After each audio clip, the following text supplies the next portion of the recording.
On March 17, 1943, at the Tierpitzufe headquarters in Berlin, a heavy dossier struck the mahogany desk with such violence that it spilled coffee from Admiral Wilhelm Canaris's porcelain cup, staining intelligence briefs that would have warranted immediate execution had they been discovered by the Gestapo. Canaris's initial reaction was one of absolute denial. He told himself that the Americans must be feeding them propaganda through turned agents. Gazing out through the tall windows of the Abwehr headquarters toward the Landwehr Canal, the very waters where Rosa Luxemburg's body had been discarded 24 years prior, the chief of German military intelligence struggled to comprehend the document in his trembling hands. It was a report that challenged not only the Nazi propaganda machine, but the entire mathematical foundation upon which a German victory relied. According to intercepted communications and corroborated reports from operatives still active in Mexico City, the Ford Motor Company's Willow Run plant had achieved a production rate of one 4-engine B-24 Liberator bomber every single hour. Consider the sheer complexity of the B-24 Liberator, an 18-ton aircraft comprised of 1.5 million individual parts, 450,000 rivets, and 30,000 separate components. Yet, these massive machines were rolling off the assembly line with greater frequency than Germany could manufacture a simple Kübelwagen military utility vehicle. Major Friedrich Wilhelm Heinz, standing rigid at attention before the Admiral's desk, had triple-checked the intelligence, but the numbers refused to change.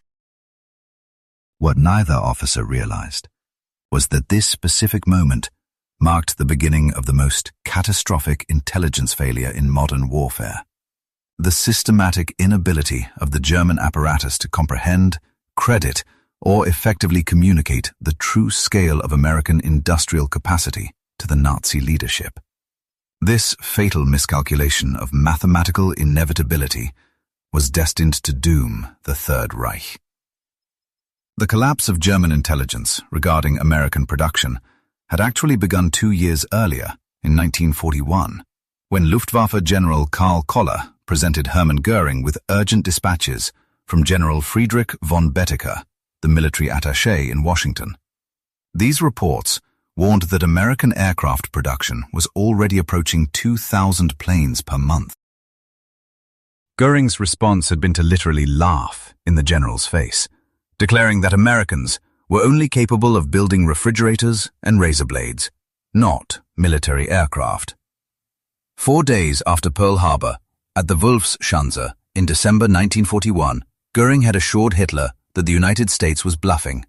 He argued that their democracy made them weak, their mixed population made them inefficient, and their Jewish influence made them corrupt, rendering them incapable of producing what they claimed.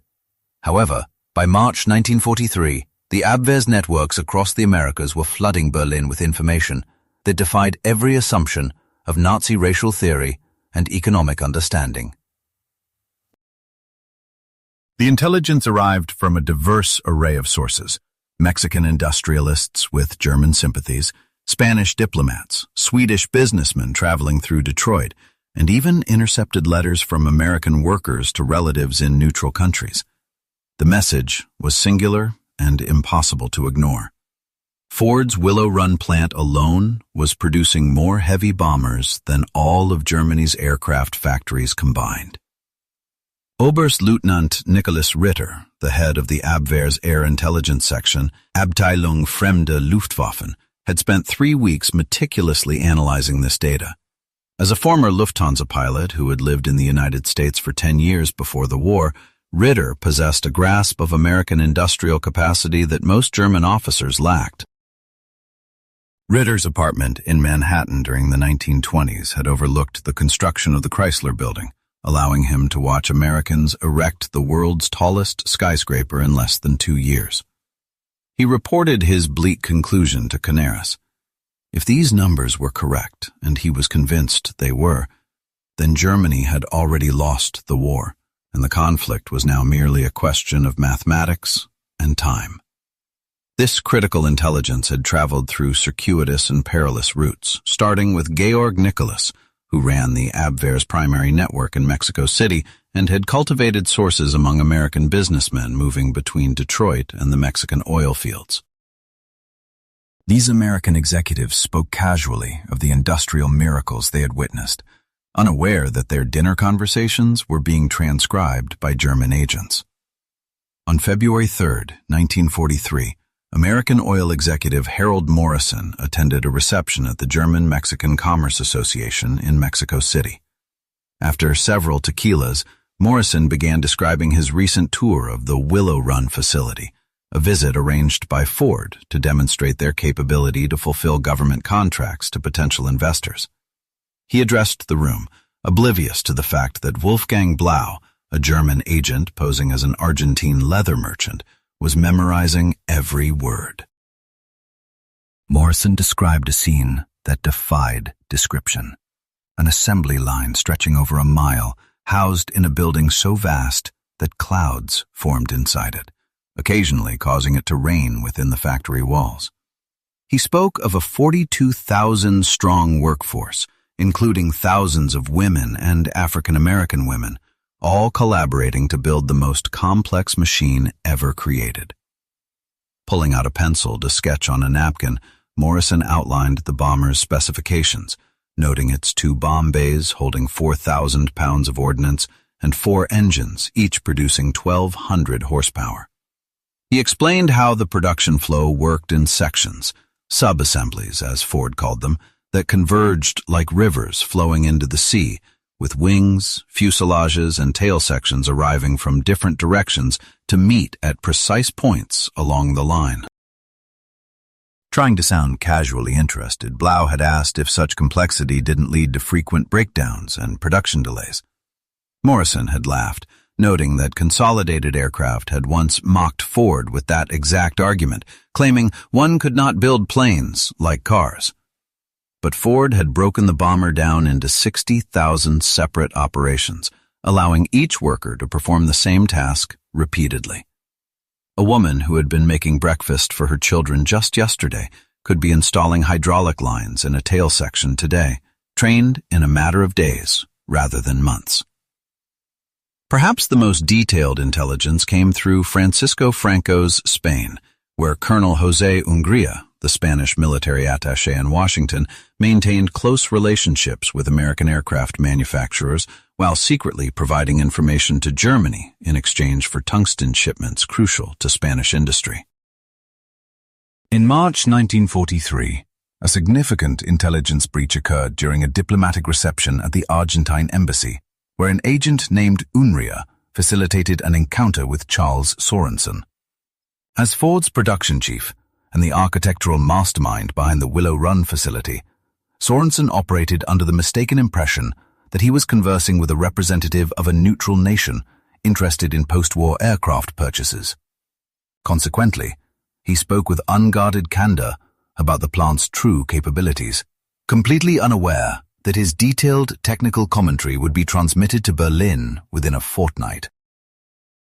When pressed for details by Unria, who feigned a professional engineering interest, Sorensen eagerly described the revelation he experienced while visiting the consolidated plant in San Diego back in 1940.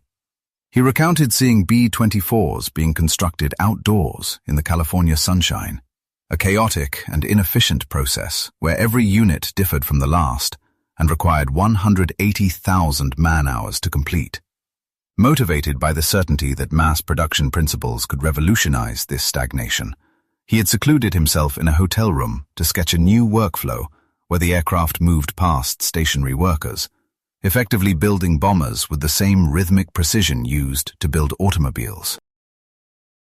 The Spaniard queried how such a complex system could be staffed, prompting Sorensen to explain the massive scale of their human resource strategy, which included an apprentice school training 8,000 people every week. He highlighted that women now constituted 40% of the labor force, proving superior at detailed tasks due to their manual dexterity and patience, while African Americans operated sophisticated machinery and 16-year-olds managed supply logistics. To Sorensen, this was the essence of the democracy kernel, the total mobilization of every available segment of the human population to achieve manufacturing perfection.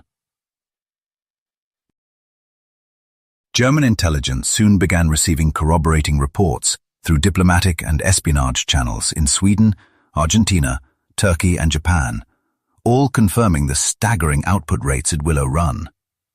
In March 1943, Swedish engineer Erik Lundberg visited the site, reporting that its efficiency, driven by 1,600 specialized machine tools and a capital investment of $200 million, simply defied European comprehension. Around the same time, an intercepted coded message from Japanese commander Toshikazu Omi to Tokyo starkly admitted that this single American factory was producing more aircraft every month than the entirety of the Japanese aviation industry combined. By April 1943, the Abwehr had aggregated comprehensive data from 17 independent sources, all confirming that Willow Run alone was churning out 650 B-24s monthly, pushing the total American production beyond 1,400 units. Desperate to verify these astronomical figures, which Berlin viewed with deep skepticism, Admiral Canaris authorized Operation Pastorius, deploying saboteurs via submarine to gather ground truth. Among them was George John Dash, a team leader who had resided in America for 20 years before returning to Germany, carrying secret orders to assess aircraft production prior to executing any acts of sabotage. Dash's team came ashore from U-202 at Amagansett, Long Island, in the early morning hours of June 13, 1942. But the psychological weight of his mission quickly broke his resolve. Within days, he surrendered to the FBI, revealing during his interrogation that the Nazi High Command, specifically Canaris, refused to believe the production statistics were anything but propaganda. Dash explained that his primary objective was to secure photographs, shipping records, and employee counts, tangible proof strong enough to force Hermann Göring to accept the terrifying reality of American industrial capacity. When FBI Special Agent Charles Landman expressed incredulity that the Germans doubted the bomber-an-hour metric, Dash laughed bitterly at the vast cultural disconnect. He explained that, having lived in the United States, he knew that a nation capable of producing a car every minute before the war could certainly produce a bomber every hour during it. However, his attempts to convey this industrial truth to his superiors in Berlin had only resulted in him being branded a defeatist, as the sheer scale of American manufacturing was simply unfathomable to the German mind. On April 20th, 1943, Hitler's 54th birthday, Canaris traveled to Karenhall, Göring's ostentatious hunting estate, for a briefing that would become legendary within intelligence circles for its display of delusional denial. The Admiral laid out his evidence on the Reichsmarshal's massive oak table, presenting photographs and intercepted documents like a card player revealing a losing hand. He reported with caution that 17 independent sources had confirmed the Willow Run plant had been consistently delivering one B-24 Liberator every hour since January. Göring, who had ballooned to over 280 pounds by this stage of the war, dismissed the photographic evidence of assembly lines stretching into the distance with utter contempt. He accused Canaris of being a fool, falling for American tricks, insisting that the aircraft in the images were merely wooden props designed for propaganda, and that no nation could manufacture planes like sausages. In his estimation, the facility likely produced 50 bombers a month at most, refusing to entertain the possibility that the enemy possessed such overwhelming industrial superiority. Attempting to break through this wall of denial, Canaris presented an intercepted rail manifest, proving the plant consumed 16 million pounds of aluminum monthly, a figure exceeding the entire monthly output of the Reich. Göring merely laughed harshly, mocking the American workforce and questioning where they could possibly source such raw materials, effectively dismissing the data as a fabrication. He concluded the meeting by accusing Canaris of being deceived by enemy propaganda, a dangerous prelude to the Admiral's next high-stakes briefing. A week later, the tension escalated when Canaris was summoned to the Wolf's Lair to brief Hitler personally, in the presence of Generals Jodl and Keitel, as well as Propaganda Minister Josef Goebbels. The Führer was preoccupied with maps of the Eastern Front, preparing the Wehrmacht for Operation Citadel and the looming Battle of Kursk, and listened with visible impatience. Knowing that delivering such unwelcome news could be interpreted as treason, Canaris began his address with, "Mein Führer," fully aware he was risking his life to speak the truth. The strategic projection was terrifying. If American factories were truly churning out 1,400 B-24s every month, alongside comparable figures for B-17, fighters, and British aircraft, the sheer volume of aerial bombardment would swiftly overwhelm the Reich's defenses. Yet, Hitler's reaction to this data was entirely predictable and steeped in denial. He lectured the Admiral, insisting that while Americans might excel at mass-producing simple consumer goods like automobiles or refrigerators, a bomber required a level of craftsmanship and dedication they simply did not possess. He argued that it had taken Germany 6 years to prepare for war, making the American claim of matching that feat in a mere 16 months not just unlikely, but utterly impossible. General Jodl reviewed the statistics provided by Canaris and attempted a pragmatic calculation, suggesting that, even if only a quarter of these estimates were accurate, the threat was existential. However, Hitler cut him off before he could finish, declaring the numbers to be complete fabrications. He reasoned that since the United States had only entered the conflict in December 1941, the notion that they could construct such a miraculous facility and reach these production levels in such a short time frame was physically impossible. What the Nazi High Command did not know was that Canaris had already secured concrete proof. Film footage of the Willow Run plant in action, acquired through intelligence contacts in Switzerland. Smuggled into Germany inside Spanish diplomatic pouches, this reel contained 5 minutes of undeniable evidence showing the assembly line operating at full capacity. Within a secured room at their headquarters, Canaris and his deputy, Hans Oster, watched in silence as the camera panned down the entire length of the mile-long production floor. The footage revealed B-24 bombers in every phase of assembly moving relentlessly along the line, while a diverse workforce of men and women, both black and white, executed their tasks with machine-like exactitude. A clock visible in the background of several shots authenticated the speed of production, prompting Oster to whisper in disbelief that the reports were true. Knowing the danger of this truth, Canaris ignited the film strip with his lighter and watched it turn to ash, remarking that they could never show this to leadership, as they would simply be accused of fabricating the footage or branded as traitors.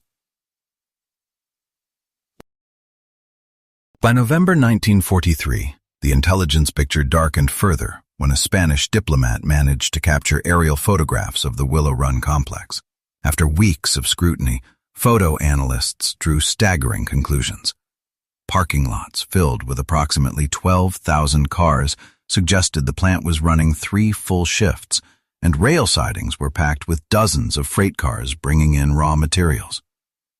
Through the factory's skylights, the assembly line showed aircraft spaced exactly as intelligence had reported, while 47 completed B-24s sat on the adjacent airfield, ready for immediate delivery. Based on this visual data, Hedman Vernard documented that the photographic evidence fully corroborated their human intelligence sources, confirming the production rates were accurate and recommending an urgent strategic reassessment. Yet when these images were presented to Göring, he waved them away as a trick, dismissing the photographs as clever American manipulations that likely utilized scale models to deceive them. Dr. Albert Speer, Hitler's Minister of Armaments and perhaps the only leader with a true grasp of industrial logistics, managed to secretly access the American intelligence reports. A diary entry from May 15, 1943, which was recovered after the war, captured his absolute despair. He wrote that if the Willow Run figures were even 50% accurate, Germany faced not merely defeat, but total annihilation. He realized the Americans were producing more aircraft in a single month than the Reich could manufacture in a year. Yet he confessed that voicing this reality would be tantamount to signing his own death warrant. Dr. Otto Ohlendorf, the head of SD Inland and a trained economist, took a different approach by analyzing American economic data, presenting a stark report to Himmler in December 1943. He noted that the Ford Motor Company had achieved a peacetime production of 1.1 million vehicles in 1941 and had now successfully converted that massive capacity to building bombers. His projection was terrifying. By June 1944, American output of B-24s alone would be sufficient to drop a bomb tonnage every single day, equal to what the Luftwaffe had dropped on London during the entire year of 1940. On Christmas Eve, 1943, fresh intelligence reached Canaris detailing American production projections for the coming year. 18,000 B-24 Liberators, 12,000 B-17 Flying Fortresses, 1,000 B-29 Super Fortresses, and 40,000 fighter aircraft, totaling 86,000 planes. When presented with these numbers, Hitler's response was one of scornful disbelief. He declared it absurd that the Americans claimed they would produce more aircraft in 1944 than all nations combined had produced throughout all of history. By February 1944, the bearer of bad news was silenced. Canaris was removed from his post under suspicion of defeatism and treason, replaced by Walter Schellenberg, a loyalist who dared not contradict Hitler or Göring. However, the reality of the situation could not be suppressed indefinitely, and on February 20th, 1944, during what became known as Big Week, the American 8th Air Force launched Operation Argument, deploying over 1,000 heavy bombers to target German aircraft factories. In a span of just 6 days, the Allied forces dropped a greater tonnage of bombs than the Luftwaffe had delivered on Britain during the entire Blitz. Confronted with this overwhelming force, Luftwaffe fighter pilot Adolf Galland reported directly to Göring, stating, "Herr Reichsmarschall, I have counted over 800 bombers in a single formation. These planes are real, and they are dropping real bombs." When June 6, 1944 arrived, the sky over France was filled with over 11,000 Allied aircraft, while the depleted Luftwaffe could scrape together fewer than 300 fighters in response. Field Marshal Hugo Sperle sent a desperate transmission to Berlin, admitting that the enemy's aerial superiority was absolute and that their intelligence had been correct all along. They had not been deceived by the Americans, but by their own delusions. Back in the United States, Willow Run hit its peak production rate by April 1944, where employees working 2 9-hour shifts 6 days a week constructed 453 airplanes in just 468 hours, a rate of 1 finished B-24 Liberator every 63 minutes. The workforce behind this feat was massive and diverse, totaling 42,331 workers, including 11,000 women, making up 26% of the staff, 3,800 African Americans, comprising 9%, and 1,200 disabled workers, accounting for 3%. This specific demographic breakdown would have completely shattered Nazi racial ideology, as those they deemed inferior races and weaker elements were outproducing the so-called German master race by orders of magnitude. After the war, surviving intelligence officers laid bare the full scope of this failure, with Walter Schellenberg testifying at Nuremberg that they had known the truth about American production as early as 1943, and that every professional intelligence officer had understood the numbers were accurate. The paralysis caused by fear was absolute, as reporting this truth meant risking execution for defeatism. Hans Bernd Gusevius wrote in his memoirs that the tragedy was not a lack of intelligence regarding American production. They were drowning in it. But rather that their leadership refused to believe it because it contradicted their racial ideology.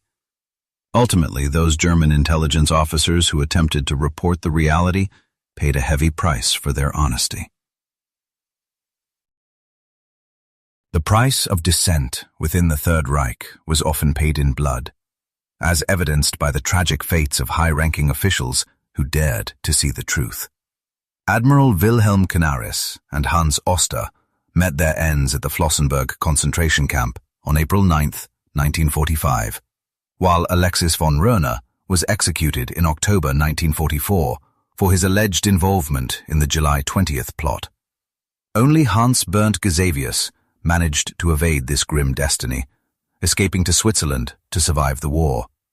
Post-war analysis by the United States Strategic Bombing Survey validated exactly what German intelligence had been warning their superiors about all along, confirming the massive industrial disparity that doomed the German war effort. Between 1942 and 1945, the Willow Run facility alone churned out 8,685 B-24 Liberators, a feat of industrial engineering that redefined the limits of production. At its peak, the factory achieved a staggering output of 650 aircraft monthly, eventually sustaining a pace of one bomber every single hour for months on end. Furthermore, efficiency skyrocketed, driving the total cost per aircraft down from $238,000 to $137,000, displaying a mastery of logistics that the Axis powers could not comprehend.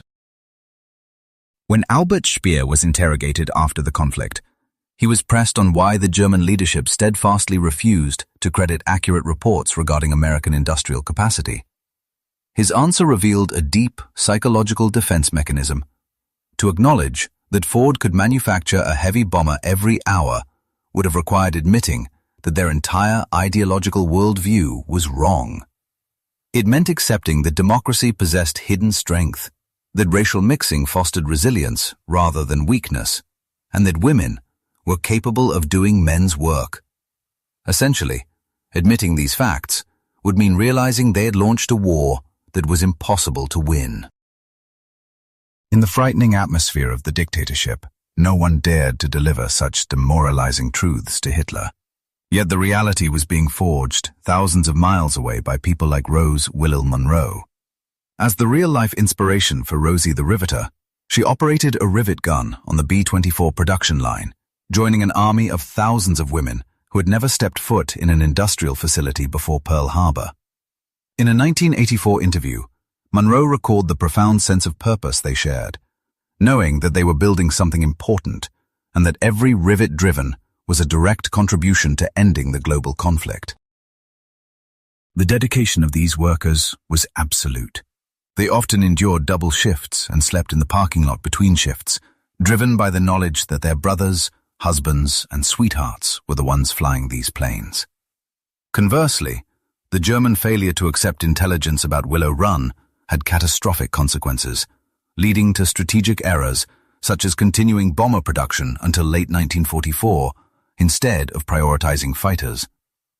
Precious resources were squandered on theoretical wonder weapons rather than practical defenses, and military operations were planned to counter hundreds of bombers rather than the thousands that actually darken the skies.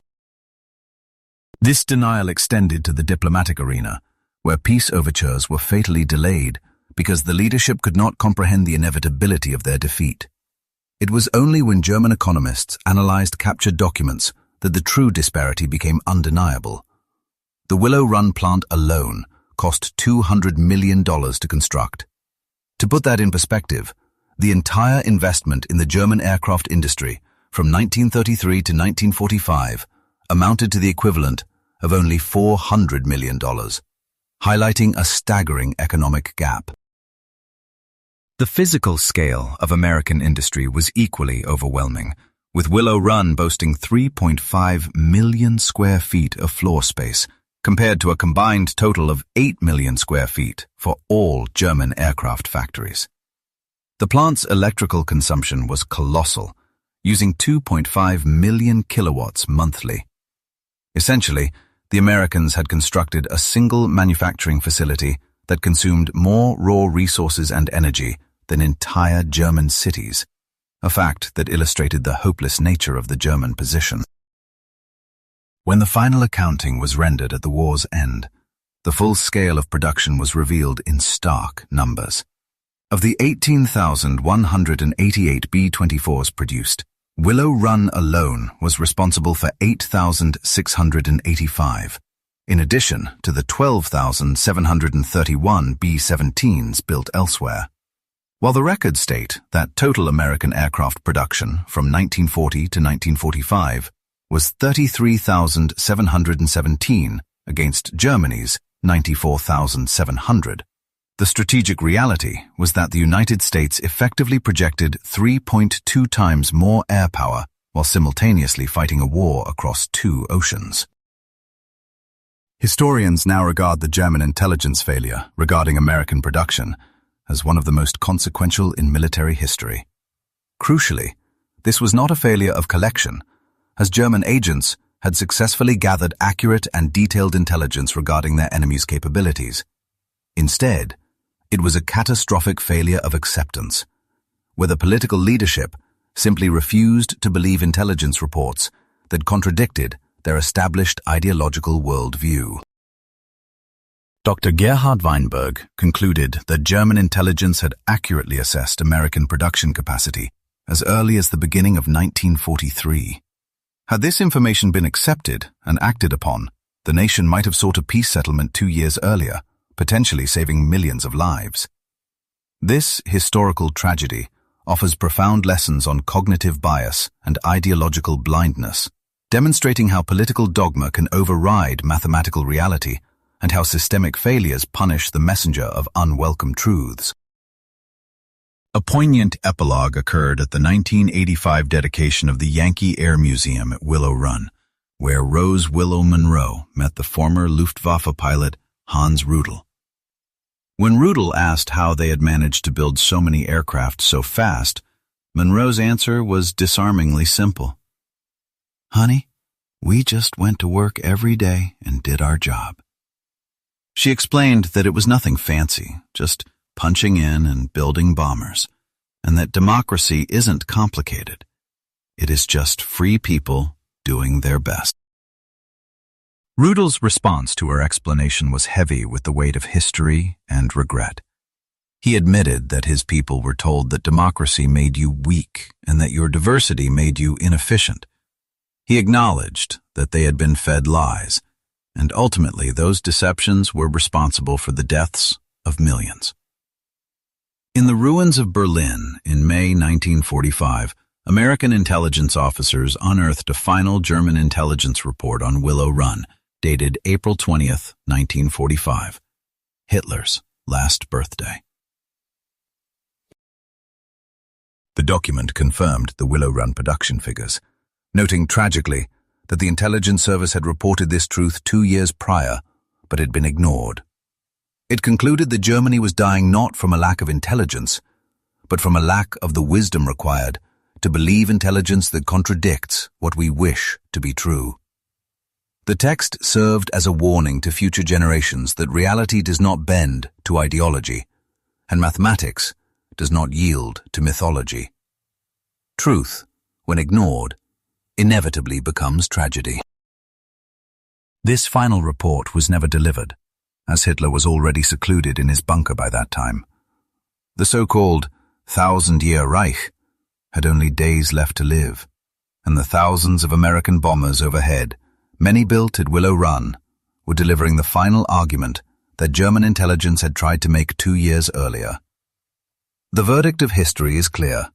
German intelligence collection was excellent, but their acceptance of that intelligence was catastrophic.